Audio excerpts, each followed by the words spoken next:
কার্তিক মাস মানে দামোদর মাস ভগবান শ্রীকৃষ্ণের অত্যন্ত প্রিয় মাস কেন? তো চলো ভিডিওটা ভালো করে শোনো, তাহলে বুঝে যাবে। দামোদর, দাম মানে হচ্ছে দড়ি, উদর মানে হচ্ছে পেট। এই মাসে ভগবান শ্রীকৃষ্ণ যখন ছোটবেলায় মাখন চুরি করত, মা যশোদা তাকে সে দড়ি দ্বারা তাকে বাঁধা পড়েছিল। কিন্তু প্রথমত সে বাঁধা পড়েনি, দ্বিতীয়ত যখন মা যশোদার চোখের জল, ভক্তি, প্রেম দেখে ভগবান শ্রীকৃষ্ণ তখন সেই দড়ির বাঁধনে বাঁধা পড়ে। ওই জন্য ভগবান শ্রীকৃষ্ণর আরেক নাম দামোদর। এবং ভগবান শ্রীকৃষ্ণ এও বলেছেন, দামোদর মাসে আমি মানুষের ভক্তিতে বাধা করব। আর দ্বিতীয়ত কারণ হচ্ছে দামোদর মাস অধিষ্ঠাত্রী দেবী রাধারানীর মাস।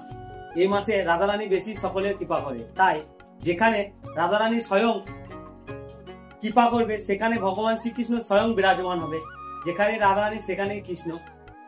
এবং শাস্ত্রে বলা আছে এই মাসে যে ভক্তি ভরে, সত্যের নিষ্ঠা ভক্তি ভরে যে ভগবানের সন্ধ্যায় প্রদীপ জ্বালাবে এবং ভগবান শ্রীকৃষ্ণের নাম সংকীর্তন করবে, সে অনেক পুণ্য অর্জন করবে, সকল পাপ তার ক্ষয় হয়ে যাবে।